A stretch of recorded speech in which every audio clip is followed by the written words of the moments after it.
예, 오늘 말씀의 제목은 보수와 진보 사이입니다. 보수와 진보 사이가 됩니다. 어제가 미국 독립 239주년이었습니다. 아시는 것처럼 1776년에 이 동부에 있는 13개주가 영국에서 독립을 선언하면서 합중국을 세운 날이 됩니다. 그래서 우리가 독립기념일이라고 그렇게 정합니다. 저는 매번 독립기념일이 될 때마다 미국 독립 200주년이 생각납니다. 200주년. 그러니까 지금부터 39년 전입니다. 1976년입니다. 그때 제가 수병으로 해군 진해에 있을 때 그때가 됩니다. 왜 그렇게 생각나는가? 그때 제가 봤던 그 미국 해군 군함의 성적이었습니다. 여러분 기억하시겠지만 1970년도에 그때 중반 때 한국은 그 북한이란 그 나라와 항상 그 전쟁의 위협이 있었습니다. 그래서 모든 것이 불안했습니다. 또 유신 정권 때였습니다. 그때였기 때문에 어떻게 보면 정치적인 자유 또 언론의 자유가 많이 제한당할 때였습니다. 또 학교에는 계엄령으로 군인이 항상 들어왔고 경찰들이 수업 시간에 들어오기도 했습니다. 경제는 매우 어려웠습니다. 그러게 저는 일찍 군대를 갔습니다. 만으로 19살 때 해군을 지원해서 갔습니다. 그리고 이 해군은 또 기수가 있습니다. 기수가 있어서 밤마다 매를 맞고 잡니다. 그러니까 이게 사람 사는 게 아닙니다. 그런데 제가 그때 이제 탄약고에 있는 섬에 있었는데 그 배를 타고 이제 진해 항구로 들어갈 때입니다. 근데 옆에 커다란 미국 해군 군함이 있었습니다. 근데 이제 독립기념으로 축하하기 위해서 진해 항구 들어온 겁니다. 그래서 200주년 그 애니버서리라고 써있고 그렇게 있는데 그때 성조기가 펄럭였습니다. 근데 그때 제가 처음 그 성조기를 자세히 봤고 그 성조기를 보면서 야, 저 나라는 자유의 나라, 기회의 나라, 정말로 천국과 같은 나라가 아니겠는가. 정말로 가고 싶은 나라다. 그런 생각을 처음 했습니다. 그리고 제가 이 땅에 와서 지금 햇수로 35년째 살고 있습니다. 제가 지난 금요일 날 저 버거킹에서 여기 일하시는 분들 이제 커피를 사고 나와서 하늘을 바라봤습니다. 하늘이 굉장히 맑고 높고 청명했습니다. 그리고 저는 그때 크게 감사를 했습니다. 무엇 때문에 감사했는가? 제가 기회의 나라, 미국의 나라, 천국과 같은 나라에서 감사했는가? 그건 아니었습니다. 저희가 감사가 있었는데 그 감사는 다른 것이 아니었습니다. 내가 이 나라를 좀 포부는 큽니다. 이 나라를 위해서 이 나라가 나의 십자가다고 생각할 때 그때 저에게 커다란 감사가 있었습니다. 이 미국이 나의 십자가라는 겁니다. 그때 감사했다는 그 말씀이 됩니다. 오늘도 우리들이 이 세상을 살아가면서 여러 가지 감사할 이유가 있습니다. 그러나 정말로 여러분이 감사하고 기뻐하고 사랑을 충만하게 느낄 수 있는 것이 무엇인가? 그것이 우리의 십자가라는 겁니다. 오늘 성경 본문은 우리에게 그것을 분명하게 뚜렷하게 가르쳐줍니다. 신자로서의 영광이 있고 신자로서의 기쁨이 있고 감동이 있다면 나의 십자가를 찾아 지는 겁니다. 거기에 신앙의 이유와 목적이 있다는 말씀이 됩니다. 오늘 성경 본문 베드로 전후서는 어떤 배경이 되냐면 네로 황제가 교회를 핍박할 때였습니다. 박해할 때였습니다. 그때 베드로가 써서 보낸 편지가 됩니다. 당시 신자들은 서로를 형제와 자매라고 불렀습니다. 근데 로마 사람들은 서로를 형제와 자매라고 부르는 걸 이해하지 못했습니다. 그러게 그 사람들은 교회 안에서 근친상간한다고 생각했습니다. 형제와 자매가 함께 결혼했습니다. 그러니까 저 예수 믿는 자들은 형제와 자매가 결혼한다고 그렇게 비난을 했습니다. 또한 교회에서는 성찬식을 했습니다. 예수님의 피와 살을 나눠 먹고 마셨습니다. 그러게 로마 사람들은 어떻게 오해를 했냐면 저들이 식인, 즉 사람을 죽여서 아이를 죽여서 피와 살을 먹고 마신다고 그렇게 소문을 퍼뜨렸습니다. 그러게 교회는 핍박의 대상이었습니다. 배척의 대상이었습니다. 그러게 많은 사람들이 신앙생활하면서 빼앗겼습니다. 누리지를 못했습니다. 예수 믿는다고 하면 추방을 당했습니다. 세상으로부터 배척을 당했다는 그 말씀이 됩니다. 그때에 베드로가 순교를 당합니다. 바울이 순교를 당합니다. 많은 신자들이 그때 죽임을 당하게 됩니다. 그러면서 교회 안에 남아있는 신자들이 의심을 하게 됩니다. 도대체 하나님 뭐 하시는가 합니다. 성경에 보면 하나님이 전지전능하신 하나님인데 교회가 이렇게 어려움을 당하는데 하나님 왜 가만히 계시는가? 우리 하나님은 살아계신 하나님인가? 그걸 질문하기 시작합니다. 동시에 또한 예수님께서 내가 속히 오리라, 너희를 구하주러 속히 오리라 하셨는데 예수님이 재림하지 않으셨습니다. 그러니까 교인들은 질문하는 겁니다. 정말로 예수님이 재림하실 것인가? 예수 그리스도가 정말 십자가에서 부활하셨는가? 여러 가지 그 질문이 교인들 안에, 교회 안에 생겼다는 말씀이 됩니다. 오늘도 마찬가지입니다. 오늘도 우리가 예수 믿고 살아갑니다. 신앙생활합니다. 그러나 나에게 하나님의 힘이 필요할 때 하나님의 힘이 나타나질 않습니다. 오늘도 예수 그리스도가 우리에게 결정적인 도움을 줘야 하는데 주지는 않습니다. 오히려 세상에서 빼앗기고 세상에서 조롱당하고 내가 예수 믿고 살아간다고 하지만 세상에 자랑할 것이 없습니다. 내 가정을, 내 자식을, 내 직장을, 내 삶을 볼 때 세상보다 초라합니다. 그러기에 우리는 그렇게 의심할 수밖에 없다는 말씀이 됩니다. 그러기에 당시의 교인들이 이런 생각을 했습니다. 그런데 바울은 그들에게 이렇게 말합니다. 베드로는 이렇게 말합니다. 1절입니다. 1절. 그리스도께서 이미 육체의 고난을 받으셨으니 너희도 같은 마음으로 갑옷을 삼으라. 이는 육체의 고난을 받는 자는 죄를 그쳤음이니. 이 말씀을 제가 자세히 풀면 시간이 오래 걸리기 때문에 간단하게 풀겠습니다. 이런 말씀이 됩니다. 예수 그리스도가 육체로 고난을 당하셨어. 그 육체로 십자가에서 고통당하고 죽으셨는데 너희들이 그 그리스도의 죽음을 보고 마음의 방패로 삼으라는 겁니다. 갑옷을 삼으라는 겁니다. 그 십자가의 죽음을 너희들이 받아들이라는 겁니다. 그리고 너희들이 신도로서 이 땅의 삶을 살아가면서 고통을 당하는 것이, 어려움을 당하는 것이 죄가 그치는 것이라는 겁니다. 죄가 그친다는 것은 하나님이 함께 하신다는 겁니다. 하나님이 역사하신다는 겁니다. 그러니까 다시 쉽게 푼다면 오늘 우리들이 이 세상 살아가면서 어려움을 당합니다. 힘든 일을 당합니다. 그러나 그리스도의 십자가를 내가 본받아서 내가 십자가를 지고 살아간다면 오늘 우리 삶 속에 하나님이 함께 하신다는 겁니다. 먼저 우리는 육체를 갖고 살아갑니다. 몸을 갖고 살아갑니다. 고린도전서 15장 50절에 우리의 육신으로, 혈과 육으로 하나님의 나라를 유업을 받을 수 없다고 분명히 말씀합니다. 성경은 우리의 육체의 한계를 말해줍니다. 육신으로는 하나님의 나라 가지 못합니다. 그러나 이 육신으로 오늘 이 땅에서 하나님의 영광을 돌릴 수 있다고 분명히 말씀합니다. 하나님을 나타내는 겁니다. 그러기에 2절과 4절 말씀을 보면 어떤 말씀이 되냐면 세상이 조롱하는 겁니다. 야, 너는 나하고 과거에 같이 술을 마셨다. 한잔했다. 너하고 나하고 나쁜 짓 함께 했다. 근데 너가 지금 예수를 믿는다고 하는데 너가 예수 믿어서 지금 얻는 것이 뭐냐? 세상에서 배척당하고 세상에서 빼앗기고 고통당하고 있지 않느냐? 하나님이 살아계신 증거가 뭐냐? 그러니까 예수 믿는 거 포기하고 나와서 나와 같이 과거에 그 모습으로 살자고 그렇게 유혹하는 겁니다. 하나님의 살아계시는 증거를 나타내라고 그렇게 말합니다. 자, 오늘 우리가 이 시대에 살아갑니다. 정말로 변하는 이 시대가 됩니다. 오늘 이 시대에 우리들이 어떻게 하나님을 나타낼 수 있는가? 내가 믿는 하나님이 누구인가를 어떻게 나타낼 수 있는가? 내 자식들에게, 내 가정에서, 내 직장에서 어떻게 나타낼 수 있는가? 그것을 오늘 성경 우리에게 분명히 말씀합니다. 제가 좀 전에 이 시대라고 말씀드렸습니다. 오늘 이 시대는 너무나 변하고 있습니다. 이 시대를 IT 시대라고 말합니다. 인포메이션 테크놀로지입니다. 모든 것이 변합니다. 어떤 면에서 이 시대는 산업혁명, 영국에서 나는 산업혁명과 비교할 수 없을 정도로 빠르게 변하고 있다는 말씀이 됩니다. 제가 글을 보니까 미국에서 10년 안에 700개의 직업이 없어질 것이라고 합니다. 700개의 직업이 완전히 사라질 것이라고 합니다.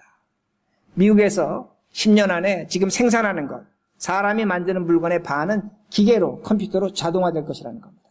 수많은 사람이 실직을 당할 것이라고 그렇게 생각하고 있습니다. 이제는 경찰, 군인, 로봇가 합니다. 한국은 이미 로봇가 휴전선을 지키고 있습니다. 더 이상 경찰이 이제는 구질구질한 일을 하지 않는다는 겁니다. 로봇캅 현실로 될 수 있다는 그 말씀입니다. 무인 택시 곧 나올 것이라고 말합니다. 무인 배달 할 것이라고 말합니다. 이제는 세상이 완전히 바뀌어지고 있다는 말씀이 됩니다. 그러기에 앞으로 의사가 암 진단할 때 이제는 의사가 암 진단하지 않는다고 합니다. 컴퓨터가 한다고 합니다. 컴퓨터가 하는 것이 훨씬 더 정확하다고 그렇게 말하고 있습니다. 많은 사람들이 직업을 상실할 겁니다. 이 미래에 대해서 우리가 확실하지 못합니다. 그러기에 이 미래가 우리가 축복이 될 것인지 저주가 될 것인지 우리는 알지 못합니다. 이 불확실한 시대에 우리가 살아가고 있다는 말씀이 됩니다. 요새 우리가 가정에서 한 가지 아이들 키우면서 겪는 일이 있습니다. 제가 애들 키울 때만 해도 애들한테 TV 보지 말라는 잔소리 했어야 됩니다. 근데 요새 부모들 애들 보고 TV 보라는 잔소리 할 이유가 없습니다. 지들이 다 알아서 아이폰 보고 컴퓨터 보고 아이패드 보고 있습니다. 지들이 다 하고 있다는 겁니다. 그런데 문제는 뭐냐면 아이들과 부모가 공유하는 시간이 없습니다. 함께하는 시간이 없습니다. 아이들이 도대체 뭘 보는지 어떤 뉴스를 보는지 모릅니다. 요새 20대 초반 ABC, MBC 뉴스 보지 않습니다. 걔들 퀴즈닷컴이라는 거 봅니다. 퀴즈닷컴이란 그 시대 그 연령에 맞는 뉴스만 골라서 내보냅니다. 제가 그 뉴스를 봤더니 중국에 걸그룹이 생겼습니다. 걸그룹이 몇 명이냐? 56명입니다. 56명입니다. 소녀시대 몇 명입니까? 저도 잘 모르는데 소녀시대하고 비교해서 썼습니다. 소수민족 대표에서 걸그룹이 56명이 나옵니다. 그런 뉴스가 나옵니다. 여러분 모르시잖아요. 우리 모릅니다. 그러나 우리 자녀들은 그런 뉴스를 보고 있다는 그 말씀입니다. 부모들도 변하고 있습니다. 여러분도 변하고 있습니다. 제가 지금 브랜드 네임 하나 말씀드릴 테니까 한번 만져보시기 바랍니다. 쌍카. 아세요? 쌍카. 예, 아세요? 예, 오래 사신 분은 아십니다. 근데 이 광고 안 한 지 오래됐습니다. TV에서 커피 광고 합니까? 안 합니다. 오래전에 인스턴트 커피가 나오기 전에는 그 커피라는 건 여자들이 끓여서 직장 상사한테 갖다 주는 것이고 집에서 남편한테 서브하는 것이 커피였습니다. 근데 인스턴트 커피가 나옵니다. 광고가 이렇게 변합니다. 여자들끼리 모여서 야 우리도 커피 한 잔 마시자. 그런 광고가 나옵니다. 그러더니 이제 커피도 집에서 안 만들어 먹습니다. 던킨 도넛, 스타벅스 사 먹습니다. 여러분 쌍카 모릅니다. 젊은 세대 모릅니다. 그만큼 변했다는 그 말씀입니다. 또한 가장 우리를 힘들게 하는 것은 뭐냐면 가치의 변화입니다. 가치의 변화입니다. 미국 대법원이 동성결혼을 합헌이라고 그렇게 판단을 했습니다. 여러분 이제는 우리가 이걸 찬성할 것인가 말 것인가는 이미 지나갔습니다. 이미 지나갔습니다. 이제는 이것을 사회적으로 정치적으로 뒤집을 만한 힘이 우리 국민들에게는 없습니다. 교회는 더더욱이 없다는 말씀입니다. 그러므로 가장 중요한 것은 오늘날 이 시대를 우리 신자들이 교회들이 어떻게 이해할 것인가입니다. 오늘 교회가 신자가 어느 위치에 와 있는가를 아셔야 합니다. 여러분 물론 잘 아실 것입니다. 문제는 뭐냐면 오늘도 우리는 교회가 세상의 중심이라고 생각합니다. 교회는 세상의 중심이 아닙니다. 하나님은 세상의 중심입니다. 그러나 교회는 정치, 경제, 사회, 문화의 한 부분에 불과하다는 거 잊지 마시기 바랍니다. 대법원이 결정했으면 그 대법원의 결정을 따를 것인가 말 것인가는 신앙의 자유입니다. 거기에 수많은 어려움이 생길 겁니다. 이것이 오늘날 신자라는 겁니다. 과거같이 교회가 세상의 중심이 아니기 때문에 세상에 대고 내 말을 들어라. 세상은 듣지 않습니다. 오히려 세상은 오늘날 교회에게 우리의 말을 들으라고 그렇게 말하고 있다는 겁니다. 오늘도 세상 사람들은 교회를 어떻게 이해하는가? 어떤 사람 낚시 가고 어떤 사람 등산 가고 어떤 사람 TV 봅니다. 그거와 마찬가지로 특정한 신앙심을 가진 사람들이 모여있는 것을 교회로 그렇게 이해하고 있다는 겁니다. 그러게 교회는 아주 어려운 시대에 들어와 있는 겁니다. 신학적으로 바벨론 포로에 들어와 있는 겁니다. 세상이 지배하고 세상이 우리를 이끌고 가고 있는 겁니다. 그런데 이 교회가 처음 이런 일을 당하는가? 그렇지 않습니다. 베드로가 편지를 쓸 때 초대교회가 그랬다는 말씀이 됩니다. 초대교회는 핍박을 당했습니다. 빼앗겼습니다. 억울한 일을 많이 당했습니다. 그러기에 당시의 교회 지도자들은 아폴로기아라는 것을 썼습니다. 변증서를 썼습니다. 사과 편지를 썼습니다. 어떤 의미가 되냐면 우리는 나쁜 사람이 아니라는 겁니다. 우리는 사악한 사람이 아니라는 겁니다. 그 편지를 썼습니다. 그것이 오늘날의 성경입니다. 그것이 아폴로기아입니다. 성경은 그런 의미에서 쓰여진 겁니다. 우리를 변증하고 변명하고 우리가 이런 사람이라고 나타난 그 편지라는 겁니다. 그러나 그렇게 교회가 가장 어려웠을 때에 교회 역사가들은 그때를 교회의 영광의 시대라고 말합니다. 세상에서 핍박받고 조롱받고 빼앗길 때 그때를 교회는 영광의 시대였습니다. 가장 신자들은 신자다웠고 교회는 교회되었다는 말씀입니다. 그러나 그 영광의 시대가 있었기에 그 약함과 어려움을 통해서 하나님은 로마를 무너뜨립니다. 복음으로 무너뜨린다는 겁니다. 이것이 교회라는 겁니다. 그러기에 오늘도 우리가 신앙생활하면서 세상의 가치가 변하고 법적으로 이런 판단이 나고 이런 것이 나타나기에 정말로 힘들고 불확실한 시대를 살아갑니다. 그러나 하나님은 이 약한 시대를 통해서, 이 어려운 시대를 통해서 우리에게 영광의 시대를 만들어 주신다는 말씀입니다. 모든 것이 불확실합니다. 모든 것이 불확실합니다. 그러기에 2절에 이렇게 말씀합니다. 그 후로는 다시 사람의 정욕을 따르지 않고 하나님의 뜻을 따라 육체에 남은 때를 살게 하려 함이라. 우리가 하나님의 뜻대로 산다는 겁니다. 여기서 하나님의 뜻대로 산다는 것은 무엇인가? 우리 교회가 가장 많이 쓰는 단어 중에 하나가 하나님의 말씀대로 사는 겁니다. 뜻대로 사는 겁니다. 여러 가지 의미가 있겠습니다. 그러나 오늘 성경 본문은 우리에게 예수 그리스도의 십자가를 찾고 사는 것임을 분명히 우리에게 가르쳐줍니다. 제가 이렇게 설명합니다. 예수님 당시에 두 가지 종교계급이 있었습니다. 하나는 바리새인이 있었고 하나는 사두개인이 있었습니다. 이 바리새인과 사두개인들은 하나님의 말씀대로 살았습니다. 성경 보고 기도하고 금식하고 자비를 베풀고 구제하고 정말로 그들은 하나님의 말씀대로 살았습니다. 그러기에 그들을 의인이라고 칭했습니다. 그들은 높은 종교적인 지위를 갖고 있었습니다. 그런데 제가 먼저 사두개인을 설명합니다. 사두개인들은 제사장 계급이었는데 여러분 아시는 것처럼 유대는 500~600년 동안 남의 나라 밑에 있었습니다. 남의 나라 밑에 있으면서 제사를 드리려고 하다 보니까 힘든 겁니다. 그러다 보니까 자연스럽게 자신을 지배하는 나라들의 그 관리들과 관계를 가질 수밖에 없고 우리가 제사를 이렇게 드릴 테니까 당신들은 우리에게 뭘 원하십니까? 우리는 당신들 원하는 걸 하겠습니다. 타협을 했습니다. 이게 사두개인들이 됩니다. 자신들의 종교적인 이익을 지켜냈다는 말이 됩니다. 그러기에 사두개인들은 어떤 사고방식을 가졌냐면 세상을 인정하고 동시에 제사를 인정해달라는 겁니다. 주고받는 그런 거래를 했다는 겁니다. 이걸 수백 년 동안 해왔습니다. 그러기에 사두개인들은 거래에 익숙했습니다. 그들은 정치 세력화했습니다. 그래서 사두개인들을 사두개 당이라고 말합니다. 그들은 제사장이지만 세력화한 겁니다. 정치 세력화한 것입니다. 저는 이것을 오늘날의 진보 세력으로 그렇게 봅니다. 바리새인들은 있습니다. 자, 바리새인들은 하나님의 말씀과 기적을 중요하게 잣대로 삼았습니다. 그 바리새인들은 자신들이 갖고 있는 율법 말씀에도 부족해서 오히려 더 많은 율법을 만들어냈습니다.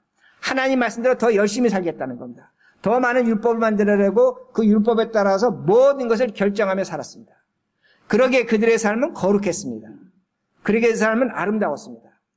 그러기에 알렉산더가 예루살렘을 공격할 때 그 바리새인들을 보고 예루살렘에 손도 대지 말라고 그렇게 말할 정도입니다. 그러기에 그들은 하나님 말씀대로 살았다는 그 말씀이 됩니다. 말씀을 지키려고 세상을 등졌습니다.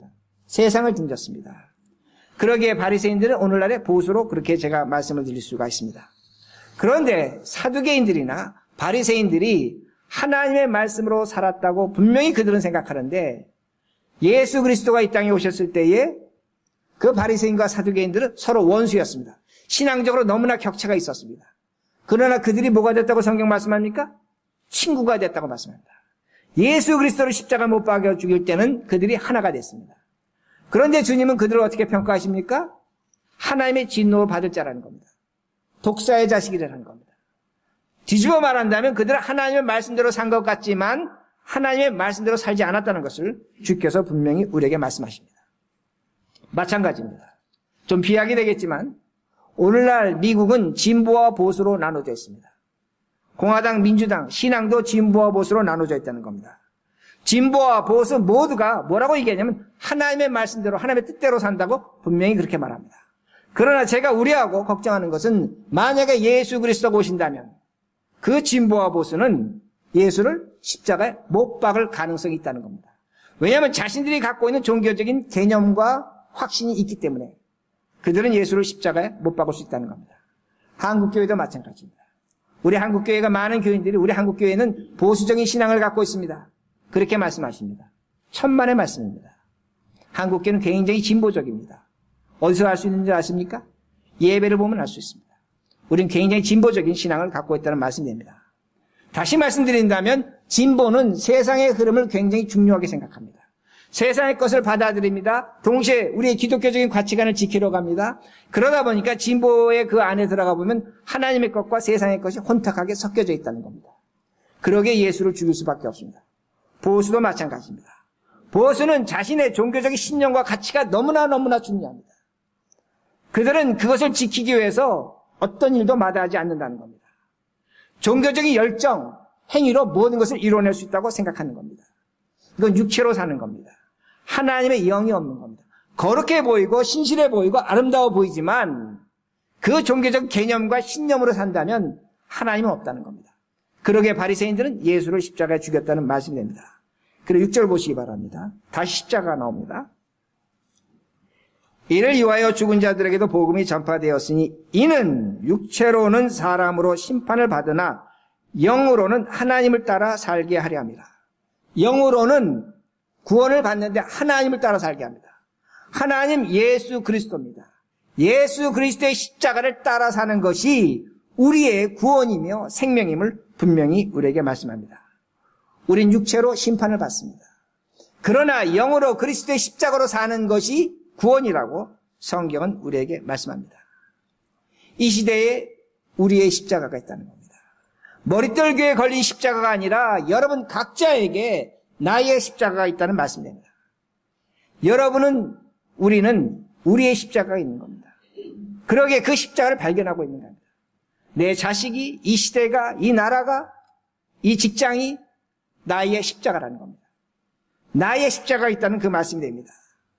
우리의 십자가를 찾아야 한다는 겁니다. 자, 이렇게 설명을 드립니다. 예수님께서 두 제자를 부르셨습니다. 부르고 십자가를 똑같은 크기의 십자가를 주셨습니다. 너희들 이 십자가를 지고 내가 저 먼 곳에 가 있을 테니까 어느 장소 가 있을 테니까 십자가를 지고 나를 쫓아와라. 그렇게 말씀을 하셨습니다. 첫 번째 제자가 십자가를 지고 쫓아갑니다. 그는 하루 만에 주님 있는 곳에 도착을 했습니다. 두 번째 제자가 십자가를 지고 쫓아갑니다. 너무나 무거운 십자가입니다. 이틀이나 걸렸습니다. 주님 있는 곳에 도착했습니다. 그리고 주님께 원망합니다. 아니 주님 왜 저 사람에게는 가벼운 십자가를 주시고 왜 나에게는 이렇게 무거운 십자가를 주셨습니까? 그러게 내가 이틀이나 걸리지 않았습니까? 그렇게 주께 원망을 합니다. 근데 주님께서 말씀하십니다. 아니다. 너와 그의 십자가는 똑같다는 겁니다. 무게가 똑같다는 겁니다. 주님은 그에게 말씀하십니다. 너의 십자가를 탓하지 말라는 겁니다. 너의 십자가를 탓하지 말라는 겁니다. 너가 지금 그 십자가를 지고 오면서 원망하고 괴로워하고 힘들어할 때 그 십자가의 무게가 늘어났다는 겁니다. 그러나 첫 번째 제자는 그 십자가를 지고 오면서 원망하지 않았다는 겁니다. 감사했다는 겁니다. 그럴 때 그 십자가의 무게가 가벼워졌다고 그렇게 말합니다. 마찬가지가 됩니다. 오늘도 우리는 나의 십자가를 지면 고통스럽습니다.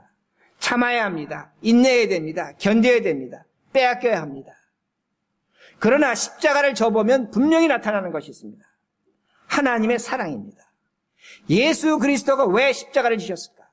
그 고통의 십자가를 어떻게 견뎌내셨을까? 분명히 그 십자가는 주님의 십자가에서 육체적인 고통을 당하셨습니다. 그러나 그 십자가에는 하나님의 사랑이 나타나는 것입니다. 희생이 있게 하나님의 사랑이 나타난다는 말씀이 됩니다. 그 사랑의 무게는 오늘 내가 겪는 십자가의 무게를 이기고도 남는다는 겁니다. 감내할 수 있다는 겁니다. 이것이 나의 십자가입니다. 오늘 이 십자가가 우리에게 있는가 합니다. 오늘도 내가 십자가를 지고 가는데 그 십자가가 도대체 뭡니까? 십자가가 나의 십자가가 있다는데 내 자식이 나의 십자가라고 하는데 너무나 힘이 듭니다. 예, 힘든 건 사실입니다. 그러나 그 십자가를 정말로 내가 진다면 내가 그 십자가를 희생하고 고통당하고 어려움이 있지만 동시에 그 자식을 사랑할 수밖에 없습니다. 그 자식을 애처롭게 여길 수밖에 없습니다. 긍휼하게 여길 수밖에 없다는 말씀입니다. 그러기에 제가 239주년 미국 독립기념일날 감사했습니다. 이 미국이 나의 십자가가 될 수 있는 겁니다. 오늘도 많은 사람들이 미국의 헌법을 고쳐놓고 이 세상이 어떻게 될 것인가, 직장이 어떻게 될 것인가, 미래가 어떻게 될 것인가 불안해합니다. 염려합니다. 내 자식을 과연 어떻게 키울 수 있는가? 과연 내 자식이 잘 클 수 있는가? 우리의 십자가입니다. 그 십자가를 질 때만 해결이 있고 답이 있는 겁니다. 하나님의 은혜가 있는 겁니다. 하나님의 사랑이 나타나는 거, 내 희생을 보고 우리 자식들이 곁길로 가지 않는 겁니다. 우리를 따라와 준다는 말씀이 됩니다. 그러기에 오늘도 이 세상이 너무나 많이 변하고 있습니다. 기술적으로, 시대적으로, 정신적으로, 사회적으로 너무나 많은 것이 변화하고 있습니다. 여러분 당황하시면 안 됩니다. 당황할 때 우리가 놓칠 수 있는 것이 뭐냐면 나의 십자가를 찾지 못합니다. 우리 자꾸만 무엇을 원망하냐면 왜 세상이 이래? 왜 이것이 진보야? 왜 이것이 보수야? 왜 세상이 이렇게 빨리 가? 왜 직장이 이렇게 됐어? 원망합니다. 자식을 향해서 손가락질합니다. 왜 너는 이렇게 하느냐? 그렇지 않습니다. 나의 십자가입니다. 십자가를 져야 합니다. 내 십자가를 져야만 거기에 희생이 있고 거기에 하나님의 사랑이 나타난다는 말씀입니다. 그러게 말씀을 마칩니다. 오늘 우리에게 하나님께서 주신 은혜와 복이 있습니다. 나의 십자가가 있는 겁니다. 그 십자가 우리의 축복입니다.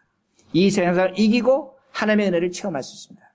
이 십자가를 붙드시고 지시고 다음 시대를 승리로 기억하시는 이기시는 우리 모두가 되기를 간절히 바랍니다.